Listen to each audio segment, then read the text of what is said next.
যুক্তরাষ্ট্রের president Donald Trump ইরানের বিরুদ্ধে ইতিহাসের সবচাইতে কঠোর অর্থনৈতিক অবরোধ বা ইকোনমিক ডিডে ঘোষণার পর ইরান এর কড়া সমালোচনা করেছে। একদিকে ডোনাল্ড ট্রাম্প দাবি করেছেন যে ইরানের অর্থনীতি ও সামরিক বাহিনী পুরোপুরি ধ্বংস হয়ে গেছে, অন্যদিকে ইরানের পররাষ্ট্রমন্ত্রী আব্বাস আরাকচি জানিয়েছেন অতীতের মতো এবারের অবরোধও নিশ্চিতভাবে ব্যর্থ হবে। শুক্রবার ইরানের পররাষ্ট্রমন্ত্রী আব্বাস আরাকচি সামাজিক যোগাযোগ মাধ্যম এক্সে বলেন, 14 বছর আগে ইতিহাসের সবচাইতে পঙ্গু করে দেওয়া অবরোধ ব্যর্থ, 8 বছর আগে সর্বোচ্চ চাপ ব্যর্থ, 5 মাস আগে নিঃশর্ত আত্মসমর্পণ ব্যর্থ, আজ সর্বকালের সবচাইতে ধ্বংসাত্মক অর্থনৈতিক অভিযান ব্যর্থ হতে বাধ্য।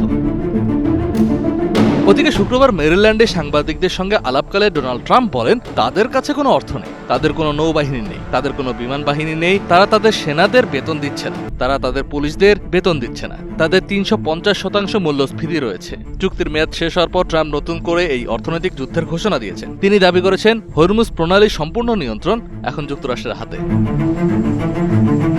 তবে ট্রাম্পের এই দাবিটির সত্যতা নেই। যুক্তরাজ্যের মেরিটাইম ট্রেড অপারেশনস জানিয়েছে ওই অঞ্চলে এখনও বাণিজ্যিক জাহাজের চলাচল যুদ্ধপূর্ব অবস্থার চাইতে প্রায় 90% কম রয়েছে। এছাড়াও ডোনাল্ড ট্রাম্প দাবি করেছেন যে ইরানে বর্তমানে 350% মূল্যস্ফীতি চলছে। তবে আন্তর্জাতিক অর্থনৈতিক পর্যালোচনার তথ্য বলছে গত জুলাই মাসে ইরানে মূল্যস্ফীতির হার ছিল প্রায় 88%।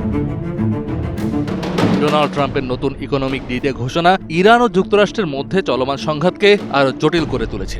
যুদ্ধবিরোধী চুক্তির ব্যর্থতা এবং নতুন করে অবরোধ আরোপের ফলে মধ্যপ্রাচ্যে শান্তি প্রতিষ্ঠার সম্ভাবনা আপাতত ক্ষীণ হয়ে পড়েছে।